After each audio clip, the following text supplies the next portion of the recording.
Suzanne Carmichael retired to Deer Isle in 1997, about 24 years ago, without thinking too much about aging or retirement or some of the challenges that would come along with that phase of life. She is launching a new blog for AARP, the American Association of Retired Persons, called Aging Fearlessly, in which she will explore some issues related to aging. First of all, tell me a little bit about how you did end up coming to Maine. Well, I've lived in Maine first in the early 1970s when I was hired to direct the Maine Public Interest Research Group, which was one of Ralph Nader's consumer advocacy organizations. And I did that and at some point left the state, got married, but Maine just really stayed with me. And my husband and I came back on vacations and finally decided this was where we wanted to retire. Tell me a little bit about how this blog came about. Well, I'm a volunteer with AARP Maine and working with their advocacy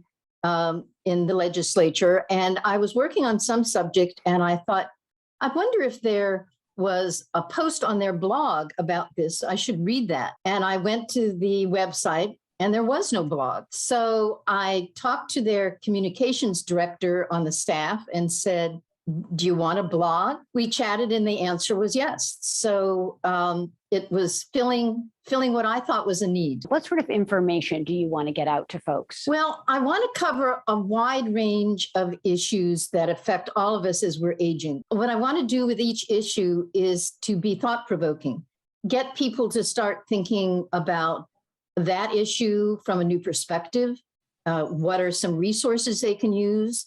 And maybe they'll be encouraged to start their own conversations with family and friends about issues that they hadn't really considered that much. So I hope to start a conversation. I do research. I make sure that any resource that I mentioned, that I thoroughly vet it, that it's something that people can depend upon. This blog is relatively new, but you've already written about brain health and navigating the healthcare system.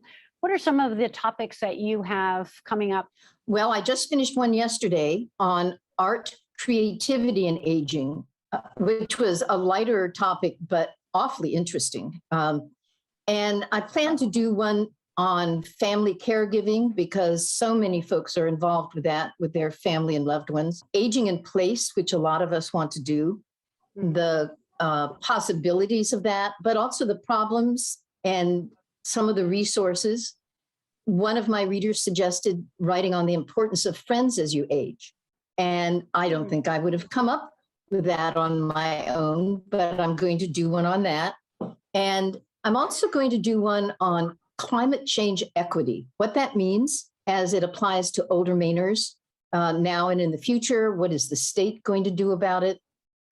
Just so I'm trying to do things that are informing, but also giving some guides about some routes people may take on these various issues. I love the title, Aging Fearlessly.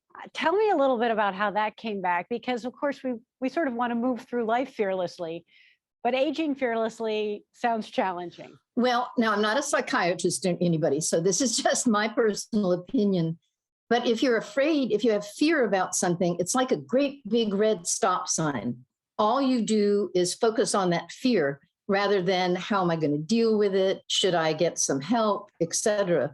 So I think everybody can be concerned or worried, but fear I see as something that it doesn't do anything positive for you. Also now going to be involved in a radio program. This is really taking off. Tell me about that. I'm really excited. It's a new public affairs program on WERU-FM, and it'll air the third Wednesday of every month, starting this month from 4 to 5 p.m.